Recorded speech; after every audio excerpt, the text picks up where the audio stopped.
नमस्कार दोस्तों, मेरा नाम है विजय कुमार। आप देख रहे हैं कॉमिक्स पिटारा चैनल को। तो चलिए दोस्तों, राज कॉमिक्स में देशभक्त तिरंगा की इस शानदार कॉमिक्स को शुरू करते हैं, जिसका नाम है काली बिल्ली। आप देख सकते हैं इसका कवर पृष्ठ, जो कि कुछ इस तरह का है। तो चलिए इसकी शानदार स्टोरी को शुरू करते हैं। दिल्ली, वक्त और ज़रूरत ने जिसे ऊंची ऊंची अट्टालिकाओं का शहर बना दिया। गगन को चूमती नजर आती है दिल्ली की बहुत सी इमारतें, लेकिन इस शहर में ऊंचाई की मिसाल आज भी उस ऐतिहासिक कुतुब मीनार से दी जाती है, जिसकी दीवार पर छिपकली के भांति चिपका हुआ है वो शख्स।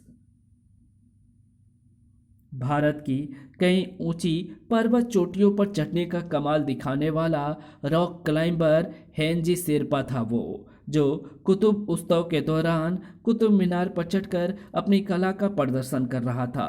लेकिन क्या जानता था वो कि जिन ऊंचाइयों की तरफ बढ़ रहा है, वहां बड़ी बेसब्री से उसका इंतजार कर रही है काली बिल्ली। जैसे ही शेरपा ने कुतुब मीनार की चोटी पर कदम रखा, उसे नीचे खड़े दर्शकों की तालियों की आवाज तो ना सुनाई दी, बल्कि सुनाई दी वो आवाज, म्याऊं म्याऊं। जमीन से 270 फीट ऊपर उस आवाज को सुनने की कल्पना शेरपा ने सपने में भी नहीं की थी। तभी तो वो फिर कनी की भांति अपनी एड़ियों पर घूमा। बिल्लिया यहाँ यहाँ कैसे पहुंची मेरे साथ? म्याऊं। और मेरा नाम कैटी है। मैं तुझसे जो चीज़ लेने के लिए यहाँ मौजूद हूँ, वो दिखने में तो मामूली है, लेकिन है बड़ी ही महत्वपूर्ण। लेकिन तू मुझे वो आराम से नहीं देने वाला, इसलिए मुझे तुमसे वो चीज़ जबरदस्ती छीननी होगी। खच आई। बिल्ली की तरह उछलकर कैटी ने अपने पंजों की छाप शेरपा के चेहरे पर छोड़ दी। वो पीड़ा से करहाया जरूर था, लेकिन हमला करने का मौका नहीं गंवाया उसने। अपनी कुदाल निकालकर कैटी पे दे मारी उसने। वार जबरदस्त था, लेकिन उससे भी ज्यादा जबरदस्त थी कैटी की फुर्ती। मैं तुझसे सिर्फ अपने मतलब की चीज छीनना चाहती थी शेरपा, लेकिन तूने मुझ पर यह वार करके मुझे मजबूर कर दिया है कि मैं तुझसे अपने मतलब की चीज, ये कुदाल तो छीन ही लूं, साथ ही छीन लूं तेरी जिंदगी। खचाक। आ जैसे ही पहने नाखून शेरपा के शरीर में धंसे, वैसे ही उसके हलक से चीख निकल गई। और वो चीख और भी तेज हो गई तब जब कैटी ने अपना दूसरा वार किया। आ स्थिति बिकट थी। शेरपा की जिंदगी मौत का निवाला बनने जा रही थी। और दिल्ली शहर में जब ऐसी स्थिति हो, तो उससे निपटने अक्सर पहुंच जाता है तिरंगा। किसी की जान लेने जैसा घिनौना काम करने के लिए तूने जगह अच्छी चुनी है। धड़ाक। लेकिन तुझे शायद मालूम नहीं कि तेरे जैसों के शैतानी मंसूबे को धराशायी करने के लिए तिरंगा पाताल में भी पहुंच सकता है। तिरंगा? तो तू तिरंगा है। बहुत नाम सुना था तेरा। आज देख भी लिया, बहुत जाबाज है तू। कैटी तेरी जाबाजी की कद्र करती है और सलाह देती है कि कैटी के मामले में अपनी टांग मत अड़ा, वरना टांग तुड़वा बैठेगा। ये टांग टूटने के लिए नहीं, मुजरिमों की कमर तोड़ने के लिए बनी है। इसलिए बेकार की बातें छोड़कर अपने आप को मेरे हवाले कर दे। ओफ। धड़ाक। तुझे समझाना मैंने अपना फर्ज समझा। तो नहीं समझना चाहता तो भुगत। उफ। गजब की तेजी भरी हुई है इसके शरीर में, और सबसे ज्यादा खतरनाक है इसके पंजे। इसे जल्दी काबू में नहीं किया गया तो ये मेरे मांस को नोच डालेगी। ये काबू करने की जल्दी सिर्फ तिरंगा को ही नहीं, कैटी को भी थी। हमारी लड़ाई का फायदा उठाकर शेरपा नीचे उतरने की सोच रहा है। मुझे तिरंगा को जल्दी अपने से दूर करना होगा। और तिरंगा के प्रतिद्वंदियों की संख्या बढ़ गई। म्याऊं। म्याऊं। ओह, दसियों बुलियों ने कूदकर तिरंगा का ध्यान एक पल के लिए बटाया। उसी पल तिरंगा को लगा जैसे कोई हथौड़ा उसकी कनपट्टी से टकराया हो। धड़ाक। लेकिन वो हथौड़ा नहीं, कैटी का हाथ था जिसे तिरंगा की कनपट्टी पर मारने के बाद कैटी ने शेरपा पर छलांग लगा दी। तू बचकर नहीं जा सकता शेरपा, क्योंकि मुझे तुझसे चाहिए तेरी ये मिनी कुदाल और तेरी जिंदगी। ओफ। शेरपा से उसकी रॉक क्लाइंबिंग कुदाल छीनकर वो उसे नीचे गिराने जा रही है। उसे रोकना होगा, वरना शेरपा मारा जाएगा।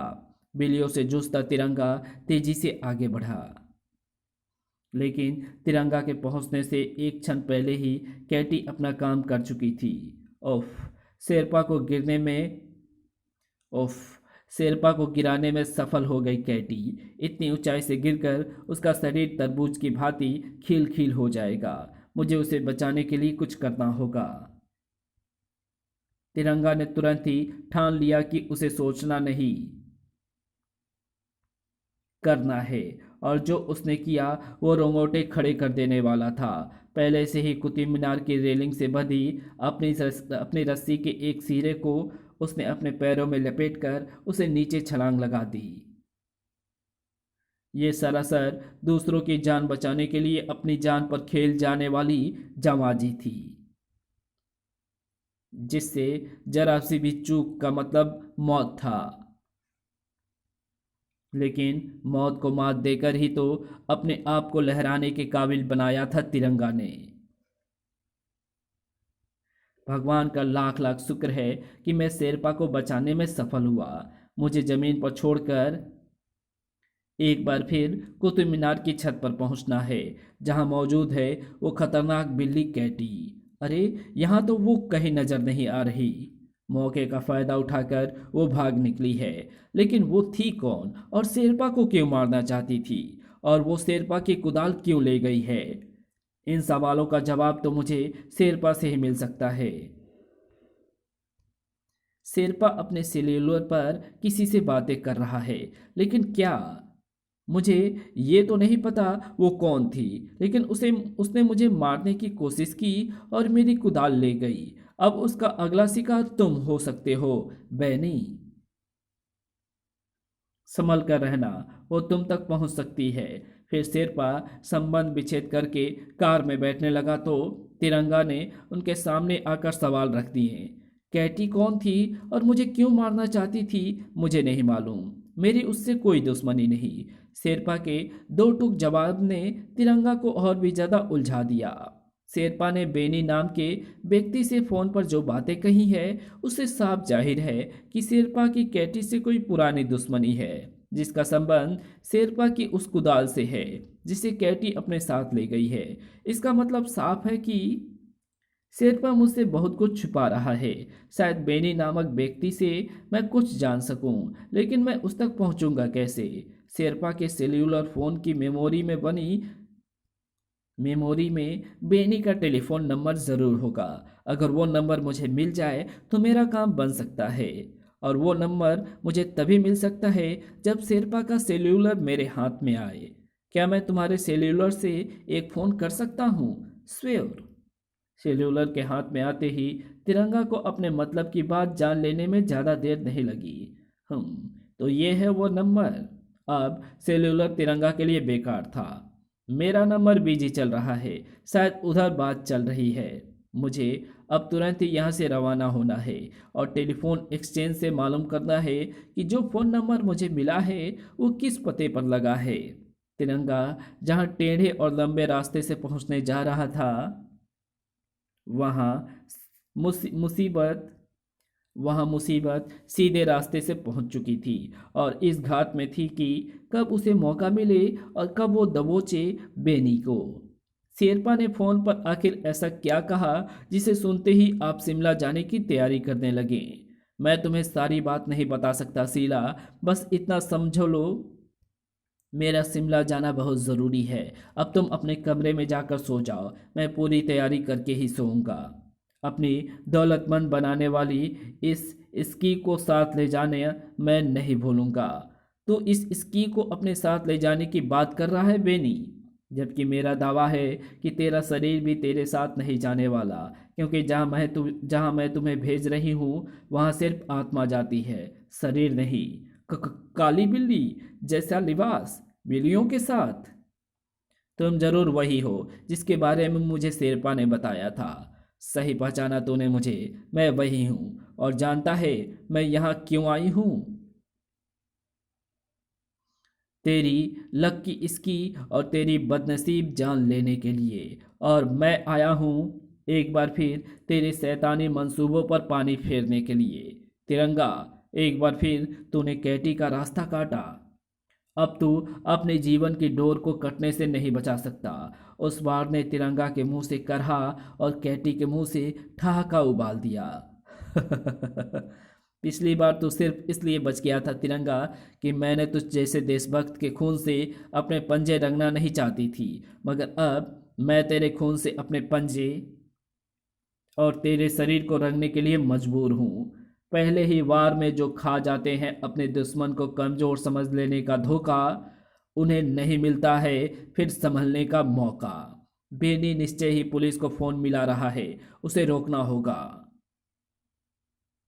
और ऐसा करने के लिए तिरंगा को एक बार फिर अपनी बिल्लियों से उलझाना होगा। म्याऊं। कैटी की पुकार पर एक बार फिर बिल्लियां उसकी मदद को पहुंची। ओह, पुराना हथियार एक बार फिर मुझ पर चलाना चाहती है कैटी, लेकिन इस बार उसका ये वार सफल नहीं हो पाएगा। म्याऊं, म्याऊं। उधर से बिल्लियों ने एक साथ तिरंगा पर छलांग लगाई और इधर तिरंगा ने फुर्ती से बाथरूम का दरवाज़ा खोल दिया। लगता है तेरी बिटिया कई दिनों से नहाई नहीं है, इसलिए अच्छा है कि पहले ये बाथरूम में जाकर थोड़ा नहा धो ले, फिर मुझ पर हमला करने आए। खटाक। ओह, मुझे उससे दूसरे तरीके से निपटना होगा और इसके लिए इस कमरे में धूप अंधेरा होना बहुत ज़रूरी है। खटाक। कमरे में रोशनी बिखेरती एकमात्र ट्यूबलाइट शहीद हो गई। इसी के साथ कमरे में अंधेरे ने अपना कब्जा जमा लिया, जिसका भरपूर फायदा उठाया कैटी ने। इस कमरे में फैला अंधेरा तुझे मौत के अंधेरे में पहुंचाएगा तिरंगा, क्योंकि बिल्लियों की तरह मेरी आंखें भी अंधेरे में देखने में अभ्यस्त है। जबकि अंधेरे में तो बिल्कुल उस अंधे के समान है जिसे कुछ नहीं दिखता। ठक। ओफ, तूने सही कहा खिसियानी बिल्ली, मुझे अंधेरे में सचमुच कुछ भी दिखाई नहीं दे रहा, इसलिए मैं अपनी ढाल में लगी तेज फ्लड लाइट जला दे रहा हूँ, जो इस कमरे में फैला देगी दिन सा उजाला। ओह, जोर का झटका था ये, जो तिरंगा के लात के साथ जोरदार हो गया। तुझे अंधेरे में रहने का बहुत शौक है। धड़ाक। मैं अभी तुझे बेहोशी के अंधेरे में पहुंचा देता हूँ।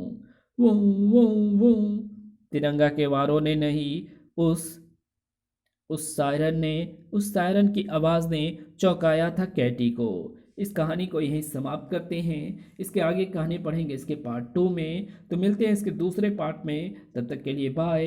अगर आपको ये वीडियो पसंद आई हो तो इस वीडियो को लाइक शेयर कमेंट ज़रूर कर देना, और इस चैनल को भी सब्सक्राइब कर ऑल नोटिफिकेशन को सिलेक्ट ज़रूर कर देना। तो मिलते हैं आपसे इसके दूसरे पार्ट में।